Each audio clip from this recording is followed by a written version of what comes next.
Welcome to a Chibi No podcast special. This is Miles, your tech guy, and this is going to be my first unboxing video. David also did a unboxing video on the new Super Smash Bros. Switch console, so I'll leave a link below for that. So anyway, let's get down to it. So I recently have gotten the new LG 34GK950F Ultrawide. It's a 3440 by 1440p resolution. I was kind of looking for something for me to play my games on to where I can use my Xbox or PlayStation, whatever I want to use, was also my gaming PC. So I was looking for something that had perfect mediums. This is the new one from LG. It has some really new features that we haven't really gotten in an ultra wide just yet. So give you a rundown on the specs so far. So it's so again at 3440 by 1440p, and it's an ultra wide. It has an HDR kind of, it's more emulation really than real HDR. It doesn't have any like true local dimming or anything in it, but the brightness hits about 390 on the nits instead of 400. It's based on an HDR 400. It's kind of LG's new tech that they're kind of doing. It has a nano IPS panel, so the colors are really bright and vibrant. I was really looking forward to something like that, and you can get the full 10-bit color gamut on the PC at least. I think it hits 125% of the sRGB color gamut. And it pretty much hit everything I was kind of looking for in a monitor. It's 144 hertz, so really good for any of my games I need really high frame rate. This is going to become an unboxing and a review kind of all in one, so let's get to it and I'll show you what I think. Alright, so here's this beautiful box here, the LG. Let's see here. Alright, let's get into this unboxing here. Alright, so we got our power. Let's see, we got a nice size brick actually too for it. Okay, let's see what else. Okay, there's the cable organizer.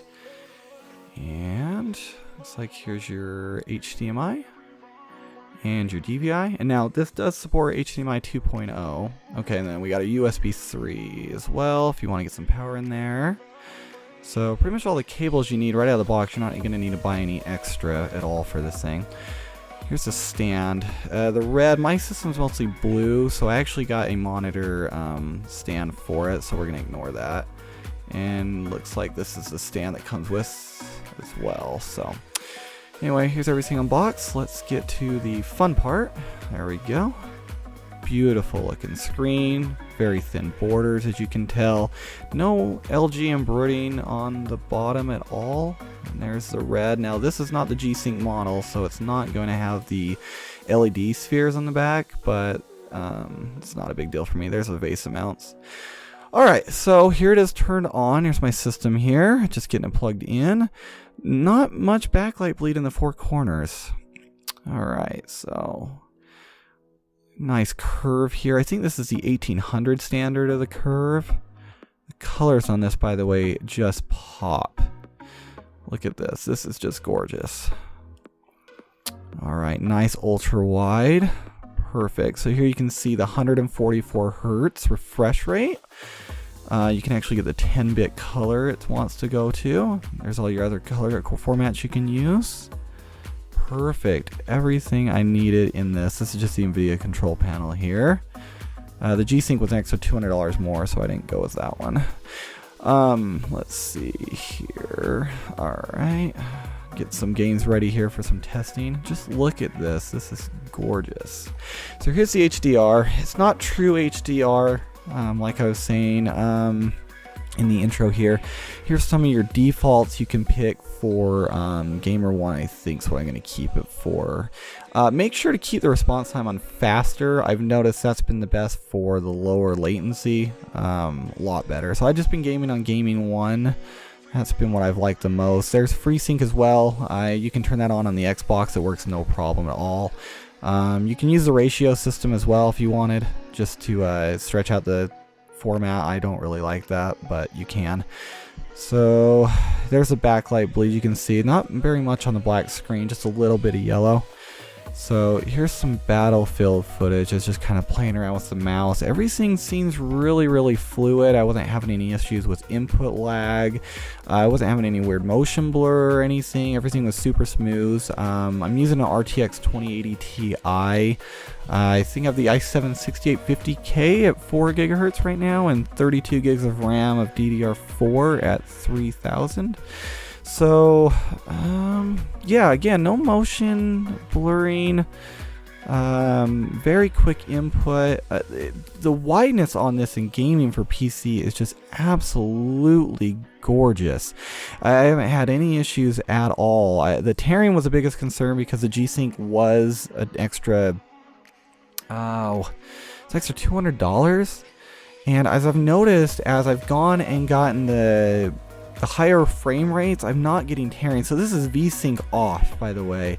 One of the systems I tried was the BenQ, and that it was 100 hertz. That one had a lot of tearing in it. Where the Samsung was also 100 hertz I tried, and that one didn't have tearing. I don't know why that is personally, but this one super quick, no problems at all. As long as you're pushing out 100 plus, I didn't notice anything. I did play a little Assassin's Creed. That was pushing on Ultra, I think 67 to 80 or so frames. It was kind of hiccuping in between that back and forth. That didn't cause any tearing as well. So just a really quick monitor. I tried a few games. Crysis 3 I tried a little bit. That was playing super smooth. As you can tell from the video, I'm not the best at Battlefield, but I just wanted some kind of shooter to kind of try the ultra format and something very well optimized.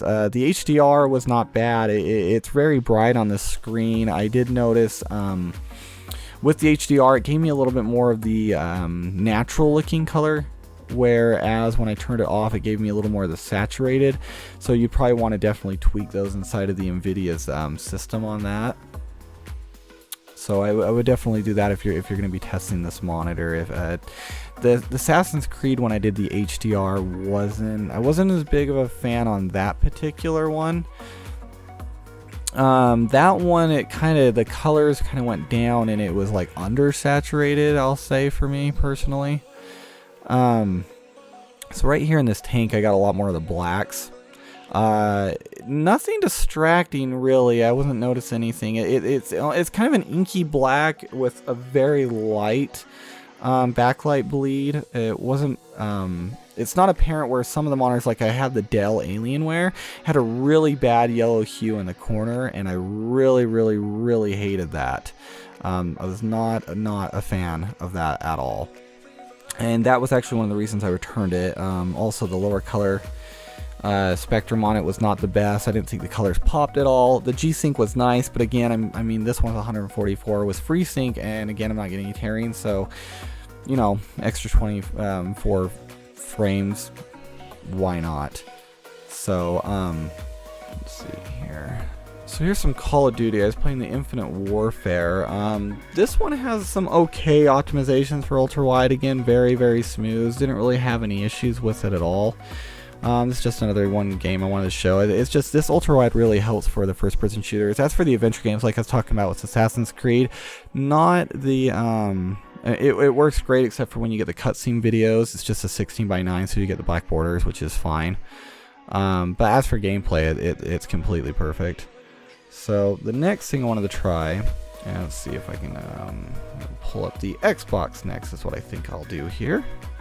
Alright, so I think I'm going to play some Halo Master Chief Collection. Here's what I'm going to do. So I'm going to go into the settings here, and you'll see that I can actually do a full 4K inside of here, which I was really hoping for. It sees it as a native 4K image. Even though we know it's not a 4K, it's obviously just doing 2K, but it gives you the full spectrum. It detects the HDR, it detects the 10-bit color. So proud of that. I did try stretching the ratio just for the stretch to test it out, but again, I don't like it. I just rather have the normal 16:9 aspect ratio, as you know the game was intended. So obviously you can see right here, 60 hertz, 4K, detects the output, no problem at all. So Console-wise, I didn't notice any input lag. I was able to get my shots off. Precision was just fine while I'm shooting. Absolutely no issues playing on the Xbox. Again, I wanted an all-in-one system. I'm sick of having 2 monitors, and the Ultrawide works kind of as 2, and then an all-in-one gaming device. So, you know, here I mean, I play PlayStation, I play Switch, I play Xbox, I play all of them. So, not biased on any consoles or any fanboy. Just like games, and just wanted something. Halo's kind of my go-to game, so.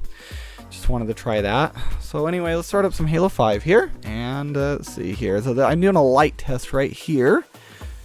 And you can see some of the black light glow just because it's on kind of the edge how I'm recording here. Looking straight at it, you don't really notice it. I only noticed the majority of what's in the bottom left corner. It's not really yellow, it's just kind of a white. It looks purple in the video, but I don't notice any of that. It's completely clean black for me, so I didn't really have any problems. Daylight's obviously going to be better, but the brightness is good enough to where you can play in any lighting conditions. You're not going to have any like glare or glow. It's a matte screen, obviously. Again, you can just watch me kind of playing Halo here, just moving around. It is very, very fluid. Didn't have any problems on it. So anyway, and then let's just get to the conclusion and tell you what I think. Okay, so now that we've done the entire unboxing and review, my conclusions on it. So far, it's a monitor to keep. I've tried a lot of different monitors. I had a Samsung, a BenQ, and one of the Alienware Dells for the Ultrawides I just tried. This one is definitely one I'm going to keep. Now, it's higher price. This is sitting at $1,200. So it's very, very expensive, but for what I need, I mean, the Xbox One, it detects the full 4K picture, although it's obviously going to be a 2K image on it. Low input lag, colors are extremely popping, the blacks are really inky, there's some backlight in the 4 corners of just typical IPS panel. I'm with my system, the RTX 2080 Ti, I'm not getting any issues with frames, keeping up with 144 hertz refresh rate. I'm not getting any tearing with it at all, thanks to the high frames that I'm getting. So overall, it's going to be my go-to monitor. I'm going to use it for movie watching or my gaming, and especially PC and console gaming all in one. So far for Chibis, I probably give it a 9.8. This is a Chibi, so it's definitely the best monitor. If you guys see it and you're looking for a nice all-in-one ultra-wide and so much your consoles, I definitely recommend. So this gives Miles Your Tech Guys approval.